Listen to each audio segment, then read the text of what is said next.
આમ તો આપણે ઘણા બધા બળો વિશે જાણીએ છીએ. દાખલા તરીકે ગુરુત્વાકર્ષણ બળ, ચુંબકીય બળ, વિદ્યુત બળ, વીક ન્યુક્લિયર બળ અને સ્ટ્રોંગ ન્યુક્લિયર બળ. આપણું આખું વિશ્વ આ બળ પર જ કામ કરે છે. જો બળ ના હોય તો આપણું જીવન શક્ય જ નથી. આપણી પૃથ્વી પણ ગુરુત્વાકર્ષણ બળને કારણે જ સૂર્યની આસપાસ ગતિ કરે છે. આમ તો બધા જ પ્રકારના બળોમાં ગુરુત્વાકર્ષણ બળને ખૂબ જ નબળું બળ ગણવામાં આવ્યું છે. જ્યારે પણ આપણે બળની ચર્ચા કરીએ ત્યારે તરત જ ન્યૂટનના નિયમો યાદ આવે છે. પરંતુ આજે આપણે ફક્ત વિદ્યુત બળની જ ચર્ચા કરશું, જેમાં આપણે કુલમ્બ બળ વિશે આપણે સમજશું.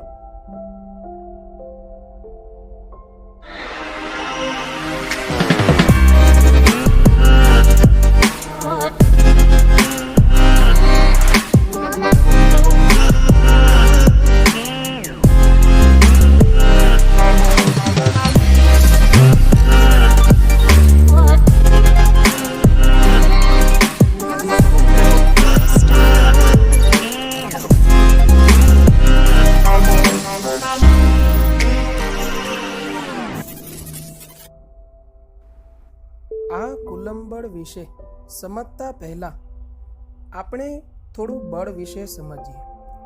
જ્યારે કોઈ એમ દળનો પદાર્થ સ્મોલ એ જેટલા પ્રવેગથી ગતિ કરતો હોય ત્યારે તેના પર બળ લાગ્યું હોય તેમ કહેવાય, જે ન્યૂટનની ગતિનો બીજો નિયમ સૂચવે છે, જેને F m × a થી દર્શાવવામાં આવે છે.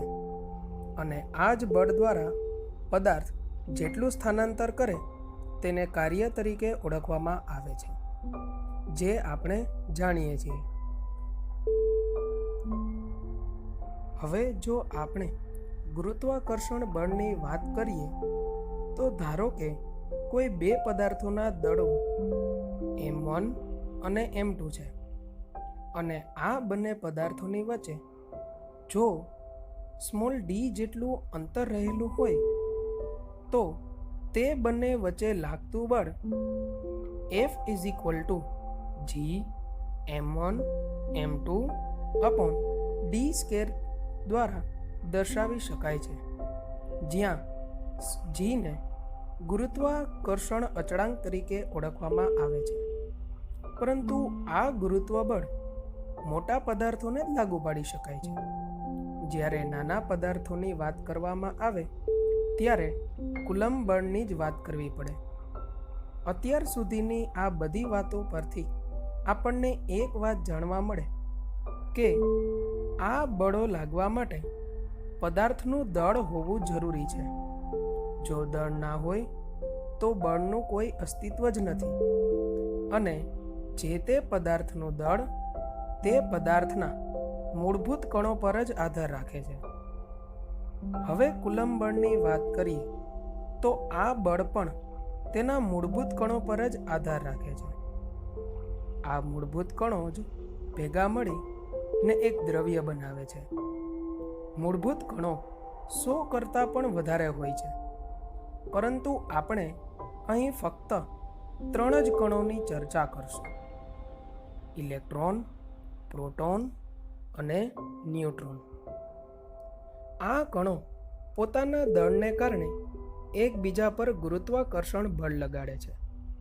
દાખલા તરીકે એકબીજાથી જો 1 સેન્ટીમીટર અંતરે રહેલા બે ઇલેક્ટ્રોન વચ્ચે 5.5 × 10⁻�67 ન્યૂટન જેટલું ગુરુત્વાકર્ષી બળ લાગે, જે આકર્ષી પ્રકારનું છે, પરંતુ વ્યવહારમાં આટલા જ અંતરે રહેલા બે ઇલેક્ટ્રોન વચ્ચે 2.3 × 10⁻24 ન્યૂટન જેટલું અપાકર્ષી બળ લાગે છે.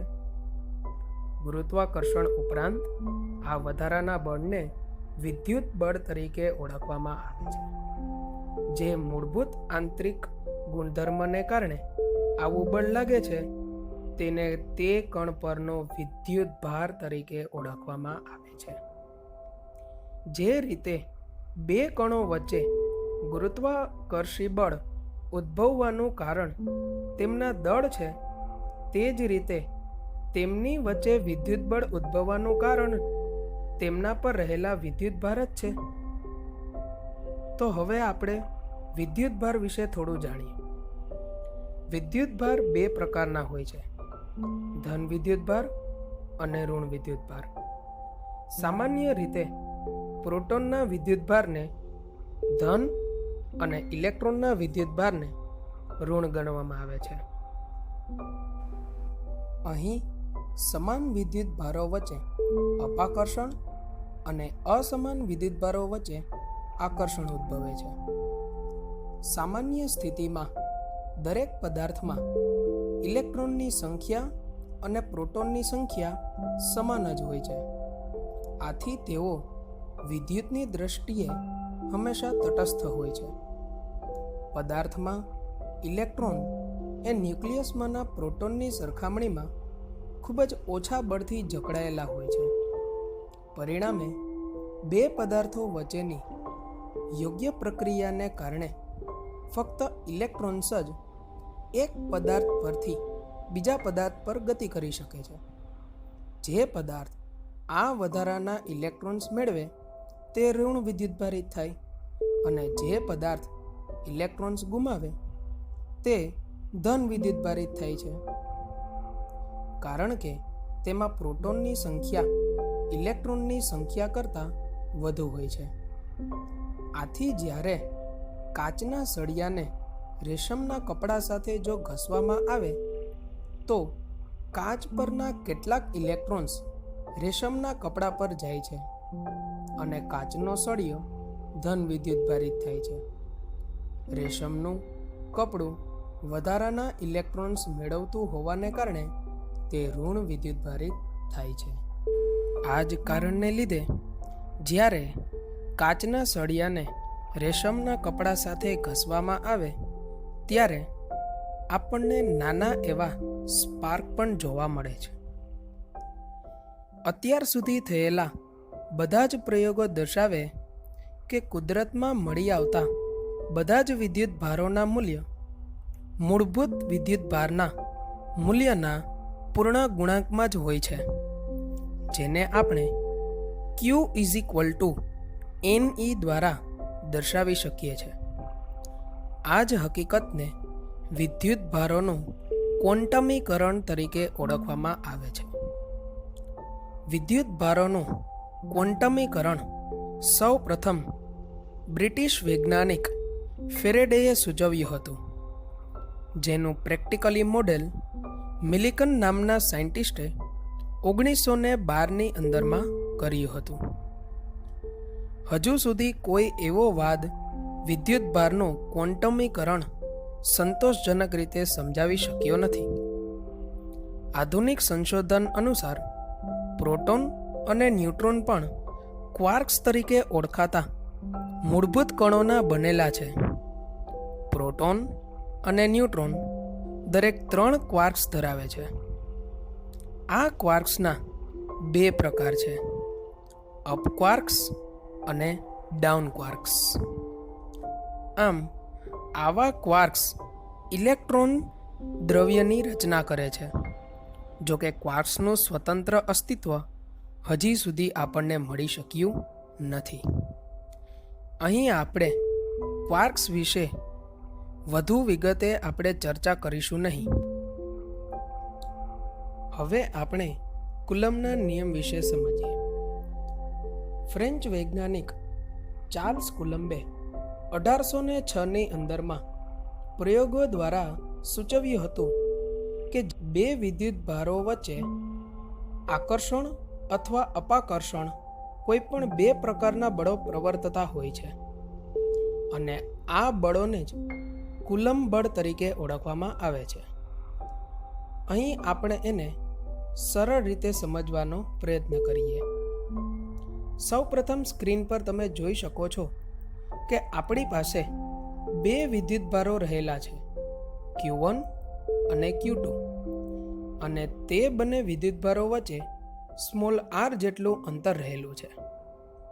તો હવે આપણે સમજીએ કે આ કુલંબ બળ શું છે. તો કુલંબ બળની વ્યાખ્યા મુજબ બે બિંદુવત સ્થિર વિદ્યુત ભારો વચ્ચે પ્રવર્તતું વિદ્યુત બળ તે વિદ્યુત ભારોના મૂલ્યના ગુણાકારના સમપ્રમાણમાં અને તેમની વચ્ચેના અંતરના વર્ગના વ્યસ્ત પ્રમાણમાં હોય છે. આ બળ બે વિદ્યુત ભારોને એક જોડતી રેખા પર જ હોય છે. આનો અર્થ એમ થાય છે કે બંને વિદ્યુત ભારો વચ્ચે લાગતું બળ તે બંને વિદ્યુત ભારોના ગુણાકારના સમપ્રમાણમાં હોય છે અને તે બંને વિદ્યુત ભારો વચ્ચે જે અંતર રહેલું હોય છે તે અંતરના વર્ગના વ્યસ્ત પ્રમાણમાં હોય છે, જેને આપણે F proportional two Q1 into Q2 અને F પ્રોપોર્શનલ ટુ 1/r² દ્વારા દર્શાવી શકાય છે. ધારો કે Q1 અને Q2 આ બંને વિદ્યુતભારો જો એકબીજાથી r જેટલા અંતરે રહેલા હોય અને ધારો કે એક વિદ્યુતભાર ધન હોય અને જો બીજો વિદ્યુતભાર ઋણ હોય તો તે બંને વચ્ચે આકર્ષી પ્રકારનું બળ લાગશે અને આ બંને વિદ્યુતભારો વચ્ચે પ્રવર્તતું બળ F પ્રોપોર્શનલ ટુ Q1.Q2/r² દ્વારા દર્શાવી શકાય છે, જેને કુલંબ બળ તરીકે ઓળખવામાં આવે છે.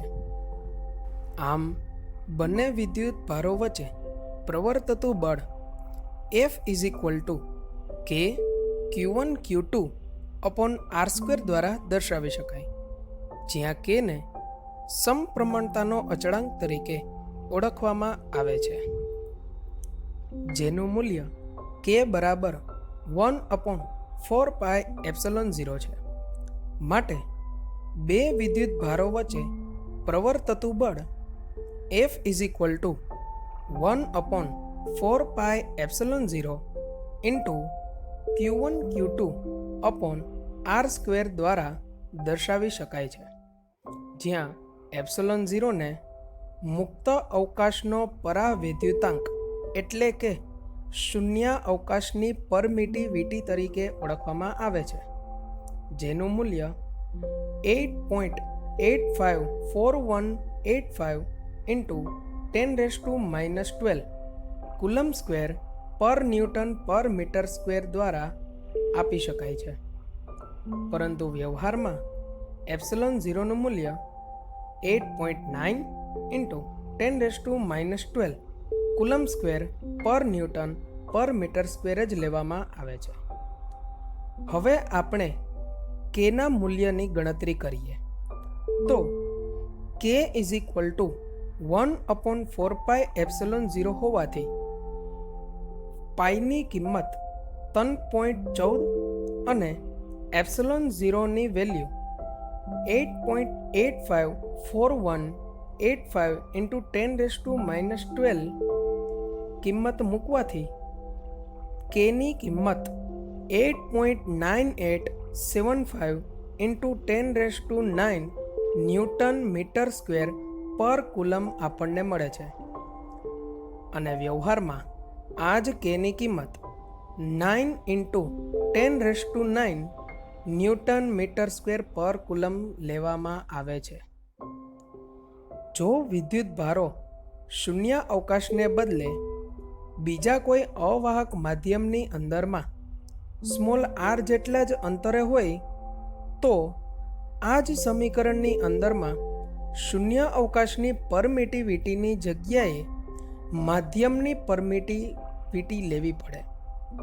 તે માધ્યમમાં વિદ્યુત બળનું મૂલ્ય Fm 1/4πε Q1Q2/r² દ્વારા દર્શાવી શકાય છે.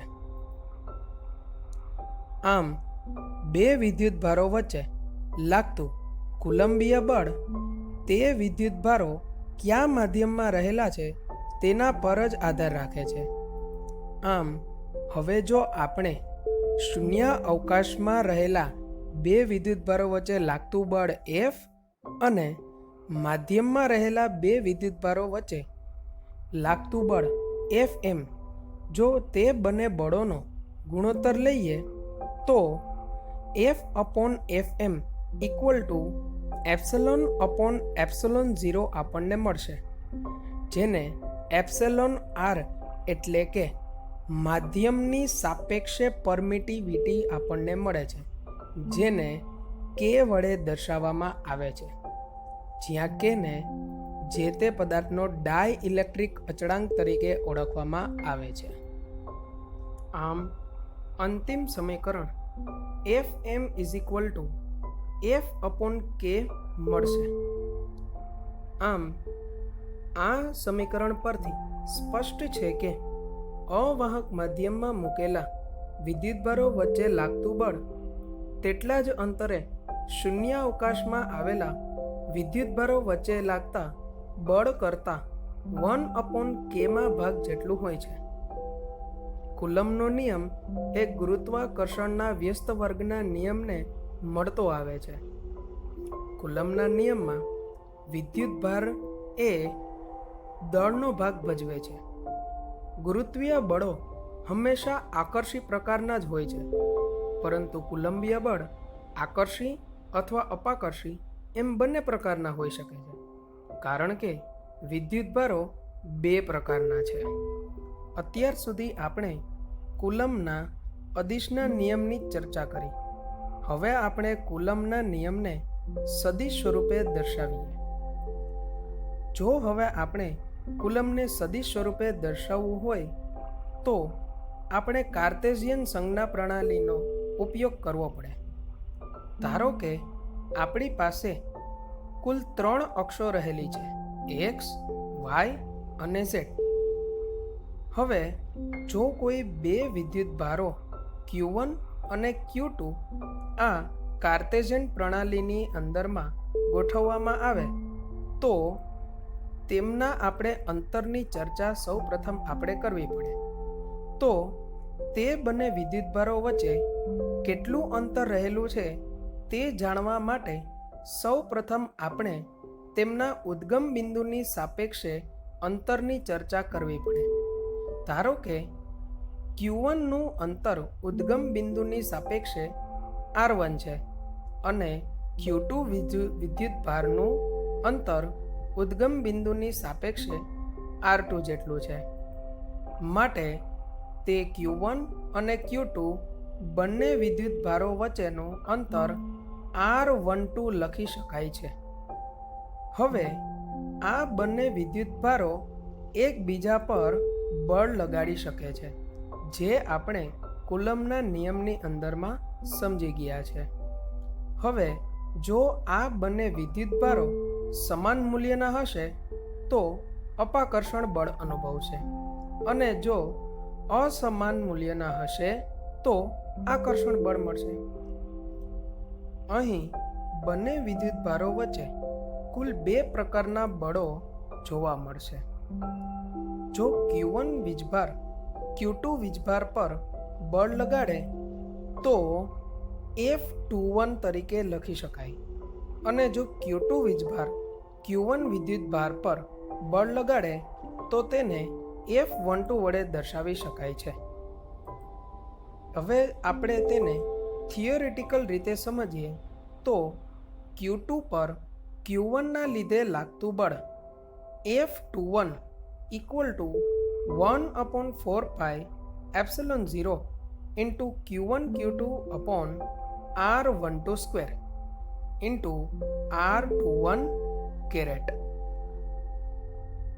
અને Q1 પર Q2 ના લીધે લાગતું બળ F12 =1/4πε0 Q1 Q2 R12² R12 caret વડે દર્શાવી શકાય છે. અહીં કેરેટની નિશાની ફક્ત એકમ સદિશ જ સૂચવે છે. જો બંને વિદ્યુતભારો વચ્ચે F21 બળ લાગતું હોય તો તેમની વચ્ચેનું અંતર R21 દર્શાવાય, અને જો બે વિદ્યુતભારો વચ્ચે F12 બળ પ્રવર્તતું હોય તો તેમની વચ્ચેનું અંતર R12 વડે દર્શાવાય છે. અહીં 12 અને 21 ફક્ત દિશા જ સૂચવે છે. સદિશ ત્રિકોણના સરવાળાની મદદથી આપણે તારવી શકીએ કે R21 is equal two R2 minus R1 અને R12 is equal two R1 minus R2. આ બંને અંતરો એક જ સરખા છે, પરંતુ તે તેમની દિશાઓને કારણે એકબીજાથી અલગ પડે છે. હવે જો R12 માંથી એક માઇનસ નિશાની જો કોમન કાઢી લઈએ તો તેમની કિંમત R21 જેટલી થઈ જશે. તેવી જ રીતે જો R21 માંથી એક માઇનસ નિશાની કોમન કાઢી લઈએ તો તેની કિંમત R12 જેટલી થઈ જશે. માટે R12 ની કિંમત માઇનસ R21 પણ લખી શકાય. હવે જો આ જ કિંમતને બંને બળો સાથે સરખાવીએ તો આપણને અંતિમ સમીકરણ F21 is equals two minus F12 મળશે.